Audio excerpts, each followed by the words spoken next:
بسم اللہ الرحمن الرحیم اعوذ باللہ من الشیطان الرجیم بسم اللہ الرحمن الرحیم وَأَمَّا الْخَامِسَةُ فَيُمْنَعُ كَوْنُ حَمْلِ ظَاهِرِ عَلَى ظَاهِرِهِ مِنَ التَّفْسِيرِ إِلَى آخِرِهِ۔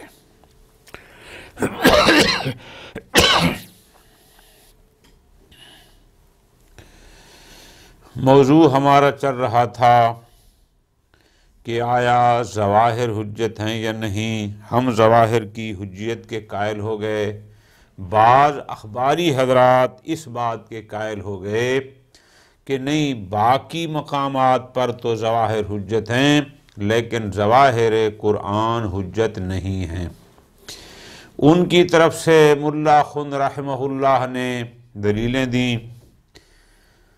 پانچویں دلیل ان کی یہ تھی کہ اگر ہم قرآن مجید کے کسی لفظ کو اس کے معنی ظاہری پر حمل کریں گے تو یہ تفسیر بالرأی بن جائے گی، جبکہ معصومین نے تفسیر بالرأی سے سختی سے منع فرمایا ہے۔ یہ ان کی دلیل تھی۔ ملا خن رحمہ اللہ جواب دے رہے ہیں۔ پہلی بات، پہلا جواب کہ تفسیر کہتے کسے ہیں؟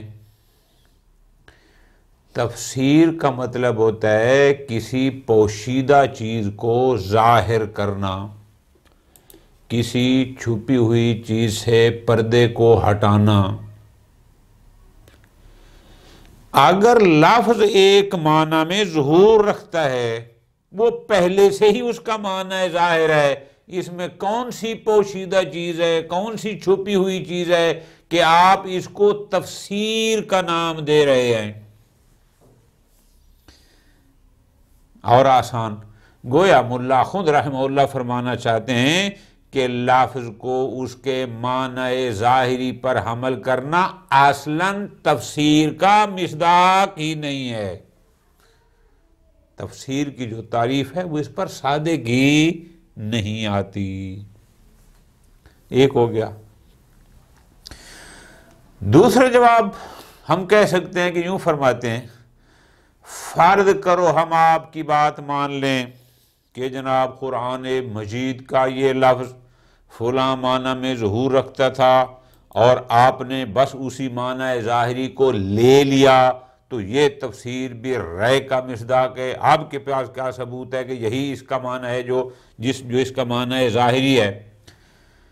مولا خود فرماتے ہیں، اول تو یہ تفسیر نہیں، ثانیاً اگر ہم آپ کی بات مان بھی لیں ایک لمحے کے لیے کہ یہ تفسیر بالرأی، کہ یہ تفسیر ہے، تو پھر ہمارا جواب یہ ہے، معصومین علیہم السلام نے تفسیر بالرأی سے منع فرمایا ہے، تفسیر سے نہیں۔ تفسیر بالرأی کیا ہے؟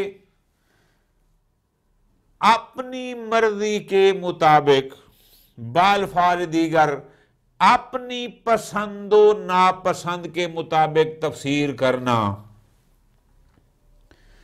ائمہ علیہم السلام کی طرف رجوع نہ کرنا کہ وہ اس بارے میں کیا فرماتے ہیں، ائمہ کی طرف رجوع کیے بغیر بس چونکہ ذرا یہ معنی مجھے پسند ہے اسی پر عمل کر دیں، یہ ہوتی ہے تفسیر بالرأی۔ یا ایک لفظ ایک معنی میں ظہور رکھتا ہے لیکن مجھے خلاف ظاہر اچھا لگتا ہے، لہٰذا میں اس کو خلاف ظاہر پر حمل کروں چونکہ مجھے اچھا لگتا ہے، یہ ہوتی ہے تفسیر بالرأی۔ ایک لفظ مجمل ہے جس میں دو تین معانی کا احتمال ہے، بغیر کسی دلیل کے میں اس لفظ مجمل کو ایک معنی پر حمل کر دوں صرف اس لیے کہ مجھے پسند ہے، یہ تفسیر بالرأی ہے۔ ہم اصولی حضرات کبھی بھی ایسا نہیں کرتے۔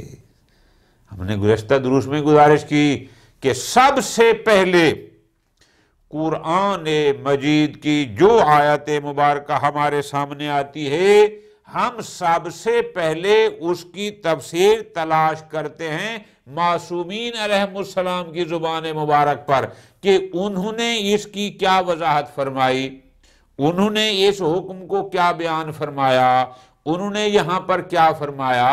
اپنی پسند اور ناپسند ہم دخیل نہیں رکھتے کہ مجھے کون سا معنی اچھا لگتا ہے، نا۔ جب ہم ایک لفظ کو ایک معنی پر حمل کرنے کے لیے معصومین کی طرف رجوع کرتے ہیں، اور جب ہمیں روایات میں سے فرمودات معصومین میں سے مل جاتا ہے کہ یہاں کیا مراد ہے، تو ہم یقیناً وہی لیتے ہیں، اپنی پسند و ناپسند نہیں ہوتی۔ ہاں، اگر کسی مقام پر ایک لفظ استعمال ہوا، اس لفظ کی تفسیر تحقیق و جستجو کے بعد بھی ہمیں ائمہ ہدی علیہ السلام کے فرامین میں سے نہ مل سکے، پھر ہم دیکھتے ہیں کہ آیا یہ لفظ کسی معنی میں ظہور رکھتا ہے یا نہیں، پھر جو اس کا معنی ظاہری ہوتا ہے وہ لے لیتے ہیں، اور یہی روش عقلاء ہے۔ اس کو قطعاً تفسیر بالرأی کا نام نہیں دیا جا سکتا۔ دو ہو گئے۔ فرماتے ہیں چلو ہم نے کہا اول تو یہ تفسیر نہیں، دوم اگر آپ کی بات مان لیں تفسیر ہے تو یہ تفسیر بالرأی نہیں، تفسیر بالرأی کوئی اور شے ہے۔ نمبر 3، چلو ہم ایک قدم اور آگے بڑھتے ہیں آپ کے ساتھ کہ ایک لفظ کو اس کے معنی ظاہری پر، یعنی قرآن مجید کی آیت مبارکہ میں استعمال ہونے والے لفظ کو ایک معنی ظاہری پر حمل کرنا، یا آیت میں جو حکم بیان کیا گیا اس کو اس کے معنی ظاہری پر حمل کرنا، بقول آپ کے یہ تفسیر بالرأی ہے، معصومین نے منع فرمایا ہے۔ ہم آپ سے کچھ سوال کرتے ہیں، آپ ہمیں اس کا جواب دیں کہ آپ ان روایات مبارکہ کی بات تو کر رہے ہیں جو تفسیر بالرأی سے منع فرماتی ہیں، کہ معصومین نے فرمایا قرآن مجید کی تفسیر بالرأی، من فسر القرآن برأیہ فلیتبوأ مقعدہ من النار وغیرہ بہت ہیں، ہم بھی مانتے ہیں تفسیر بالرأی درست نہیں ہے، ناجائز ہے، غلط ہے، مان گئے۔ لیکن ان روایات کا کیا کریں گے جو روایات کہتی ہیں کیا کہ جب دو روایتیں تمہارے پاس متعارض آ جائیں تو ان کو قرآن کے محضر میں پیش کرو، جو موافق قرآن ہو اس کو لے لو۔ اور روایات کا کیا کریں جن میں یہ فرمایا گیا کہ جب بھی کوئی روایت ہماری طرف منسوب ہو کہ تم تک پہنچتی ہے، سب سے پہلے اس کو قرآن کے محضر میں پیش کرو، اگر مطابق قرآن ہے تو ہمارا کلام ہے، اور اگر مطابق قرآن نہیں ہے تو اس کو دیوار پہ مارو۔ اس کا کیا کریں گے جو معروف حدیث ہے، ہر شخص مسلم اس کو جانتا ہے، پیغمبر نے خود فرمایا تھا انی تارکن فیکم الثقلین کتاب اللہ و عطرتی۔ کیا کریں گے؟ آیا ان سے مراد فقط آپ نصوص لیں گے کہ جہاں کتاب میں نص ہے تو بس اسی کو لیں گے؟ وہ تو پھر بہت کم ہے۔ جہاں پر بھی ہم نے کسی حدیث کو پرکھنا ہو کہ یہ موافق کتاب یعنی موافق قرآن ہے یا نہیں ہے، وہاں پر ظواہر قرآن کے مطابق دیکھا جاتا ہے کہ آیا یہ ظاہر قرآن کے مطابق ہے یا نہیں ہے۔ اس لحاظ سے نصوص کی بات اگر ہم کریں گے تو بہت کم رہ جائے گی۔ اب ان دو قسم کی روایات کا آپ کیا کریں گے؟ تو اس کے علاوہ آپ کے پاس کوئی چارہ ہی نہیں ہے کون سا؟ کہ جو روایات تفسیر بالرأی سے منع فرما رہی ہیں اس سے مراد یہ ہوگا کہ لفظ کو اس کے خلاف ظاہر پر حمل کرنا، لفظ مجمل کو کسی ایک معنی پر حمل کر دینا اور اس کی وجہ اپنی پسند اور ناپسند ہو، اس سے معصوم نے منع فرمایا۔ اور جہاں پر معصومین نے خود فرمایا کہ رجوع کرو کتاب کی طرف،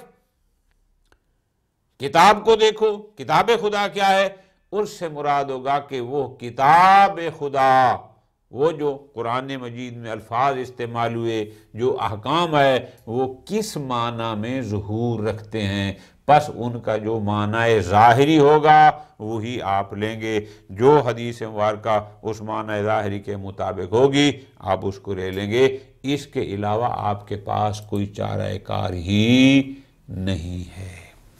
یہ 5ویں دلیل تھی ان کی جو اخباری کہتے تھے کہ ظواہر کتاب حجت نہیں ہے۔ شیخ اخند رحمہ اللہ نے ان کے جوابات اس 5ویں دلیل کے دے دیے، تو کل والے ملا کے گویا 5 دلیلوں کے جواب آ گئے۔ ابھی ایک دلیل ان کی اور ہے، انشاءاللہ وہ اگلے درس میں کلیئر کریں گے، جس پر ظواہر کی بات انشاءاللہ مکمل ہو جائے گی انشاءاللہ۔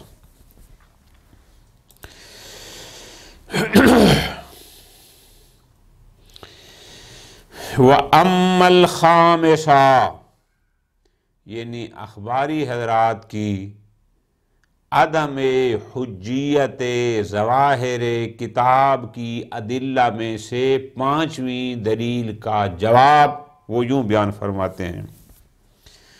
پہلا جواب، فَبِمَنْعِ كَوْنِ حَمْلِ ظَاہِرِ عَلَى ظَاہِرِهِ مِنَ التَّفْسِيرِ، بھئی ایک لفظ کو اس کے معنی ظاہری پر حمل کرنا سرے سے یہ تفسیر ہی نہیں ہے، یعنی اس کو معنی ظاہری پر حمل کرنے کو تفسیر نہیں کہتے، کہ ایک لفظ کا معنی ظاہر ہے یہ تفسیر نہیں۔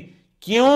وجہ یہ ہے فَإِنَّهُ كَشْفُ الْقِنَاعِ، تفسیر کا معنی ہوتا ہے پردہ ہٹانا، کسی پوشیدہ مطلب کو واضح کرنا، کسی چھپی ہوئی چیز کو ظاہر کرنا۔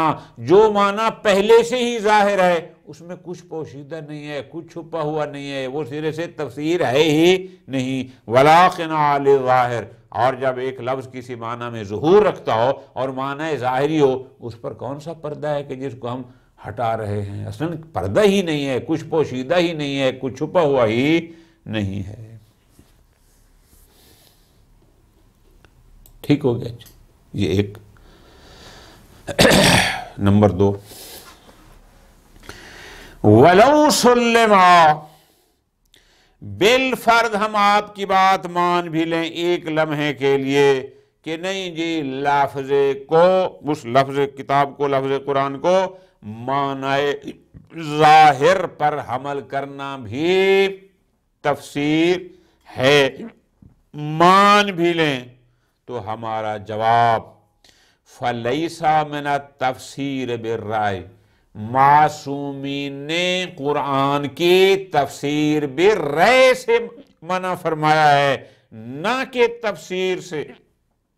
تفسیر اور چیز ہے، تفسیر بالرأی اور چیز ہے۔ اچھا جی، وہ تفسیر بالرأی کیا ہوگی؟ بہت پیارے انداز میں مختصر الفاظ میں ملا خود نے بیان فرمایا، تفسیر بالرأی کیا ہے؟ اِذِ ظَاہِرْ أَنَّ الْمُرَادَ بِالرَّأْيِ، تفسیر بالرأی سے مراد کیا ہے؟ کہ قرآن مجید کی تفسیر کرنا رأی سے مراد کیا ہے؟ هُوَ الْاِعْتِبَارُ الظَّنِّي الَّذِي لَا اعتبار بِهِ، اس ظن پر اعتماد کرنا جو شرعاً معتبر اور حجت نہیں ہے۔ وہ کون سا ظن ہوتا ہے کہ جو معتبر نہ ہو؟ جیسے قیاس، جیسے استحسان۔ آپ کو اچھا لگا، بس آپ نے وہ لے لیا، یہ ہوتا ہے تفسیر بالرأی۔ وَإِنَّمَا كَانَ مِنْهُ، تفسیر بالرأی کے مصداق ہم بتاتے ہیں۔ تفسیر بالرأی کا ایک مصداق کیا ہے؟ حمل اللفظ علی خلاف ظاہرہ، لفظ کو اس کے معنی ظاہری کے خلاف پر حمل کرنا، کہ یہ لفظ اس معنی میں ظہور رکھتا ہے لیکن ہم اس کی بجائے اس کے خلاف ظاہر پر حمل کرتے ہیں۔ کیوں؟ لِرُجْحَانِهِ بِنَظْرِهِ، اس لیے کہ یہ مجھے اچھا لگتا ہے۔ ٹھیک ہے جی، یعنی جو حامل ہے، جو حمل کر رہا ہے لفظ کو اس پر، اس لیے کہ اس کو اس معنی پر، اگرچہ وہ خلاف ظاہر اچھا لگتا ہے، لہذا وہ اس لیے اس پر حمل کر رہا ہے۔ اس کو کہتے ہیں تفسیر بالرأی۔ آؤ فرماتے ہیں یا ایک اور مصداق بناؤں۔ تفسیر بالرأی کیا ہے؟ حمل المجمل علی محتملہ، گزارش کی تھی کہ لفظ مجمل کب ہوتا ہے؟ کہ جس میں دونوں احتمال برابر ہوں، کہ ہو سکتا ہے اس کا یہ معنی ہو سکتا ہے اس کا یہ معنی ہو، اور دونوں معنی کا احتمال برابر ہو۔ اچھا یہ کیا کرے؟ مجمل کو ایک احتمال پر، ایک معنی پر حامل کر دے۔ کیوں جی؟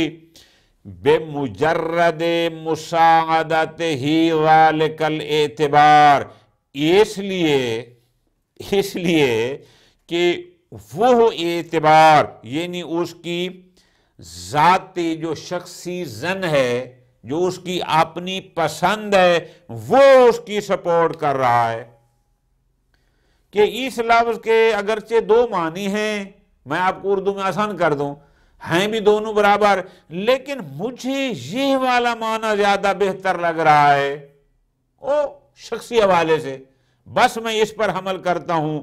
من دون سوال عن الاوصیاء، ائمہ خدا علیہ السلام سے پوچھے بغیر، بس اپنی پسند پر ایک لفظ مجمل کو ایک معنی پر حمل کر دینا، یہ تفسیر بالرأی کہلاتا ہے۔ لیکن اگر ہم رجوع کریں معصومین کی طرف، اور معصوم خود بتائے کہ اس لفظ کو خلاف ظاہر پر حمل کرو، یا اس لفظ مجمل کو فلاں معنی پر، لیکن معصوم بتائے، وہ تفسیر بالرأی نہیں ہے، اس لیے کہ وہ ہماری ذاتی پسند نہیں ہے، وہ ہمارا ظن شخصی معیار نہیں ہے، معصومین نے یہ بیان کیا۔ کلیئر ہو گیا؟ بس یہ ہوتی ہے تفسیر بالرأی۔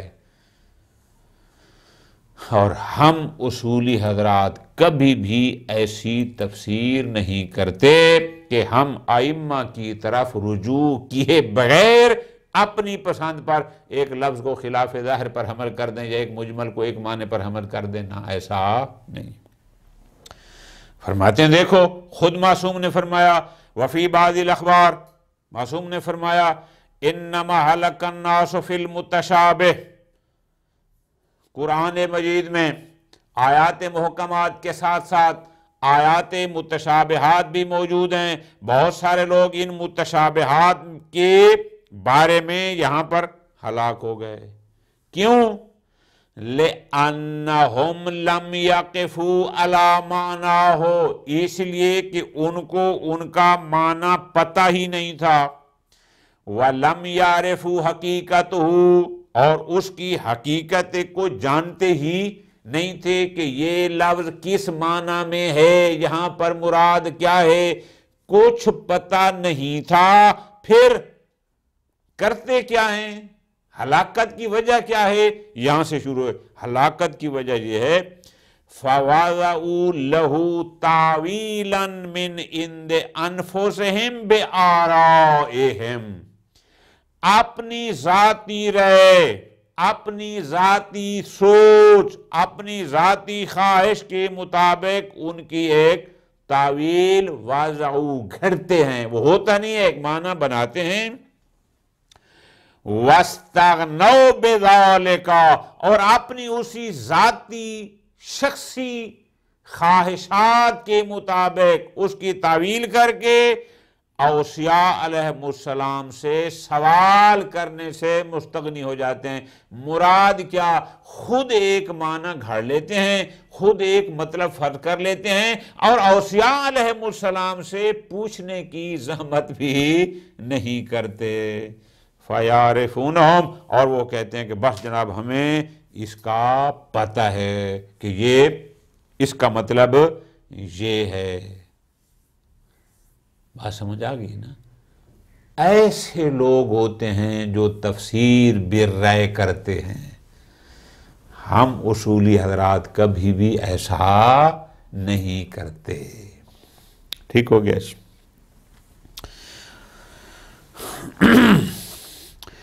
مَعَنَّهُ لا محیص عن حمل هذه الروایات، ایک اور جواب بھی ہے۔ چلو جی، جیسے میں نے گزارش کی، پہلے ہم نے فرض کیا، اول تو یہ ہے کہ یہ حمل لفظ علی المعنی ظاہری تفسیر نہیں، پھر ہم نے کہا چلو مان لیں تفسیر ہو تو یہ تفسیر بالرأی نہیں۔ نمبر 3، چلو ایک قدم اور بڑھتے ہیں کہ بقول آپ کے کہ لفظ کو اس کے معنی ظاہری پر حمل کرنا بھی تفسیر بالرأی کے زمرے میں آتا ہے۔ بقول آپ کے، ہمارا آپ سے سوال ہے کہ ہمارے پاس 2 قسم کی روایات ہیں۔ ایک روایات وہ ہیں جو کہتی ہیں کہ تفسیر بالرأی نہیں کرنی، اور ایک روایات وہ ہیں جو کہتی ہیں قرآن سے تمسک کرو، قرآن کی طرف رجوع کرو۔ اب ذرا غور کرو، فرماتے ہیں مَا أَنَّهُ لَا مَحِيصَ عَنْ حَمْلِ هَذِهِ الرِّوَایَاتِ النَّاهِیَةِ عَنِ التَّفْسِیرِ بِهِ، وہ روایات جو تفسیر بالرأی سے نہیں فرماتی ہیں، ہمارے پاس کوئی چارہ نہیں کہ ہم ان روایات کو حمل کریں۔ کس پر؟ علی ذالک، ذالک کا مشارع کیا ہے؟ یعنی ایک لفظ کے معنی ظاہری کے خلاف ظاہر پر حمل کرنے پر، لفظ مجمل کو ایک خاص معنی میں حمل کرنے پر، بغیر معصومین علیہم السلام سے پوچھے، بغیر سوال کیے، اپنی پسند اور ناپسند پر۔ ٹھیک ہے جی؟ تو تفسیر بالرأی کے بارے جو روایات ہیں تفسیر بالرأی کرو، اس سے مراد یہ ہے۔ وَلَوْ سُلِّمَا شُمُولُهَا لِحَمْلِ اللَّفْظِ عَلَى ظَاهِرِهِ، اگر فرق رو مان بھی لیں کہ نہیں یہ روایات لفظ کو اس کے معنی ظاہری پر حمل کرنے کو بھی شامل ہیں، یہ بھی تفسیر بالرأی کے زمرے میں آتا ہے۔ ضرورت انہو قویت التوفیق بینہا، تو فرماتے ہیں ایک طرف یہ روایات جو کہتی ہیں کہ تفسیر بالرأی نہ کرو، ہمارے نزدیک تفسیر بالرأی کا مطلب ہوتا ہے خلاف ظاہر معنی پر حمل کرنا، مجمل کو ایک خاص معنی پر حمل کرنا، اور ائمہ علیہم السلام کی طرف رجوع کیے بغیر۔ لیکن چلو ایک طرف یہ روایات آ گئیں جو کہتے ہیں تفسیر بالرأی درست نہیں ہے، تو اب ان روایات کے ایک وہ ہیں جو تفسیر بالرأی سے منع فرما رہی ہیں۔ ٹھیک ہو گیا جی؟ تفسیر بالرأی نہیں کرنی، اور بقول آپ کے وہ اس کو بھی شامل ہے۔ وَبَيْنَمَا دَلَّ، اور ادھر دوسری روایات جو دلالت کرتی ہیں کس پر؟ علی جواز التمسک بالقرآن، کہ قرآن سے تمسک کرنا جائز ہے۔ پیغمبر اکرم صلی اللہ علیہ وآلہ وسلم خود فرما کر گئے انی تارکن فیکم الثقلین کتاب اللہ و عطرتی۔ حدیث ثقلین کیا کہتی ہے؟ قرآن سے، عطرت سے تمسک کرو۔ قرآن سے تمسک، اور آپ کے بقول اگر اس کو معنی ظاہری پر حمل کرتے ہیں یہ بن جائے گا تفسیر بالرأی، تفسیر بالرأی سے تو ہے منع، پھر کیا کریں گے؟ بینما دل علی جواز التمسک بالقرآن مثل خبر ثقلین وما دل علی التمسک بہ، اور بہت ساری حدیث ثقلین کے علاوہ اور کتنی روایات ہیں تمسک بالقرآن کا حکم دیتی ہیں، والعمل بما فیہ ہے کہ جو کچھ قرآن میں ہے اس کو عمل کرو۔ بھئی ہمیں سمجھ آئے گی تو عمل کریں گے نا، تو ماننا پڑے گا کہ قرآن سمجھ آنے والا ہے۔ ٹھیک ہے آیات متشابہات ہیں لیکن بہت ساری ایسی چیزیں ہیں کہ جو ہم سمجھ سکتے ہیں۔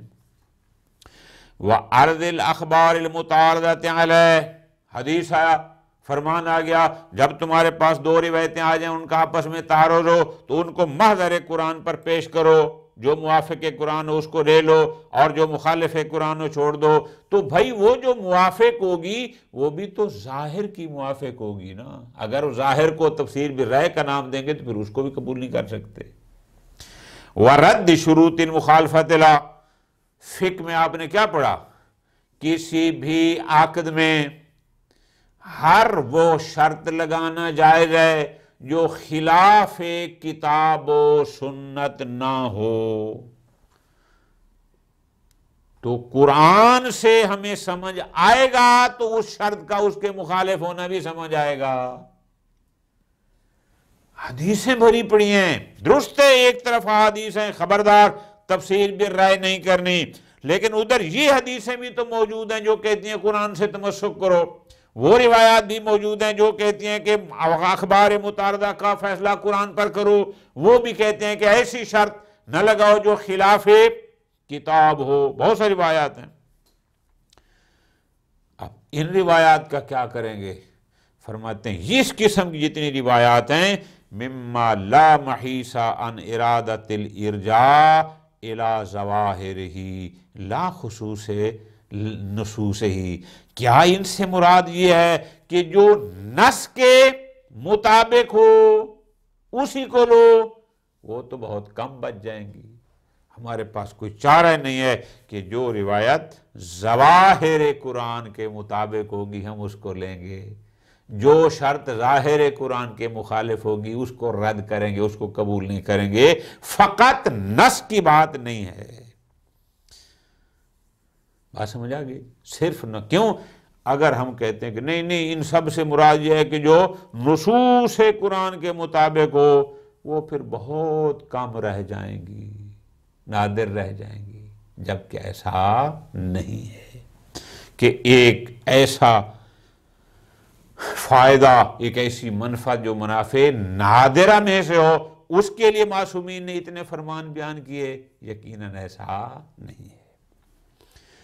فرماتے ہیں ضرورت ان الآیات، اس لیے کہ وہ آیات مبارکہ التی یمکن ان یکون مرجعا فی باب تعارض الروایات، کہ تعارض روایات میں جن آیات مبارکہ طرف ہم رجوع کریں گے کہ دو روایتیں آ گئیں آپس میں متعارض اور ہم نے اس کے فیصلے کے لیے رجوع کرنا ہے آیت مجیدہ کی طرف، او شروط، یا یہ شرط خلاف کتاب ہے یا نہیں ہے، تو اب کتاب کی جس آیت مجیدہ کی طرف ہم نے رجوع کرنا ہے اور مرجع قرار دینا ہے، او یمکن ان یتمسک بہا، یا جن آیات مجیدہ سے تمسک کرنا ممکن ہو، ویعمل بہا بما فیہا، جو کچھ اس قرآن میں ہے اس کے مطابق ہم نے عمل کرنا ہے۔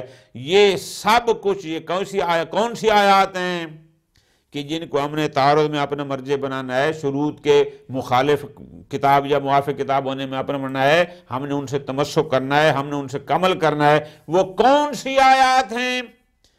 لیست الا ظاہرۃ فی معانیہا، یہ وہی آیات ہیں کہ جو اپنے معانی میں ظہور رکھتی ہیں۔ جو آیت مجیدہ جس مطلب میں ظہور رکھتی ہے بس اس کو ہم نے معیار بنانا ہے کہ یہ آیت جو اس معنی میں ظہور رکھتی ہے، یہ روایت آیا اس روایت کے ظہور کے مطابق ہے یا نہیں ہے۔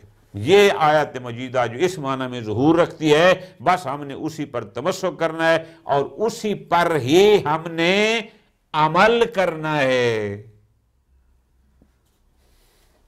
لیس فیہا ما کون نصن، اس سے مراد یقیناً وہ نہیں کہ فقط نصوص تمہارے لیے قابل عمل ہیں، فقط نصوص سے تمسک کرنا ہے، فقط نصوص کو مرجع بنانا ہے تعارض کی صورت میں، فقط نصوص کو معیار بنانا ہے کسی بھی شرط کے موافق یا مخالف کتاب ہونے میں، ایسا نہیں ہے، بلکہ ظواہر کو بنانا ہے کما لا یخفا۔ اس لیے کہ آپ تتبع کریں گے تو تقریباً سارے یہی ہے، اس لیے کہ نصوص والا جو فائدہ ہے وہ فائدہ کم ہے، زیادہ نہیں ہے۔